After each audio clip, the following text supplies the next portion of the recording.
नमस्कार, मी सुमित शंकर सावंत आणि तुम्ही पाहताय TV9 मराठी न्यूज टॉप 9 या बुलेटिन मध्ये तुमचं स्वागत। सुरुवातीला माढ्यात पवारांची खेळी पाहायला मिळाली। आज त्या संदर्भातल्या टॉप 9 आपण बातम्या बघूयात।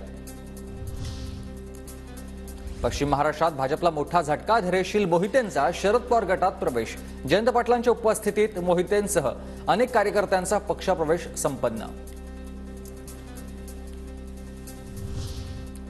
माढा लोकसभेत तुतारीची हवा चालेल, आता जयसिंह मोहिते पाटलांचं हे वक्तव्य आहे। रामराजे निंबाळकर उघडपणे मोहिते पाटील कुटुंबाचं काम करणार। धैर्यशील मोहिते पाटलांसह संजीवराजे निंबाळकरांचाही शरद पवार गटात प्रवेश। चांगल्या गाठात 10 वाजून 10 मिनिटं होते, ते पुढे जातच नव्हतं, ते थांबलंय। निश्चितपणे आता तुतारी काय किती वाजेल तेवढी वाजते। 16 तारखेला धैर्यशील मोहिते उमेदवारी अर्ज भरणार। अकलूजच्या सभेत विजयसिंह मोहिते, नारायण पाटलांचा प्रवेश। मोहितेंनंतर आता निंबाळकरही अजित पवारांची साथ सोडणार का? सर्वांचं माढ्यातील राजकारणाकडे लक्ष आहे। पक्षप्रवेशानंतर धैर्यशील मोहितेंचा राम सातपुतेंना थेट इशारा। एका रात्रीत आमदार केला तसा एका रात्रीत पार्सल बीडमध्ये परत पाठवणार, मोहितेंचं वक्तव्य। दादांच्या सांगण्यावरून इथं जेवढी बसलीत ना त्या सगळ्यांनी एका रात्रीत तुला आमदार केला आणि तुला एका रात्रीत तुझं पार्सल माघारी बीडला पाठवायचे आमचं।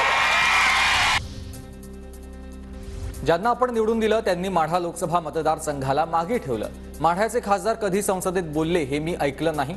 जयंत पाटील यांची रणजित नाईक निंबाळकर यांच्यावर टीका। आपण मागच्या वेळी निवडून दिलं, त्यांनी माढा लोकसभा मतदारसंघाला मागे ठेवलं। माढ्याचे खासदार कधी संसदेत बोलले असं मी कधी ऐकलं नाही।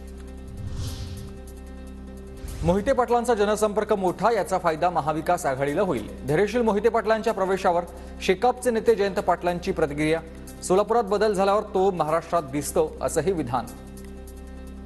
पाटलांची जी ताकद आहे महाराष्ट्रामध्ये, त्यांचा कॉन्टॅक्ट आहे, त्याचा परिणाम मोठ्या प्रमाणात या ठिकाणी होईल। याचा फायदा महाविकास आघाडीला आणि इंडिया आघाडीला होईल।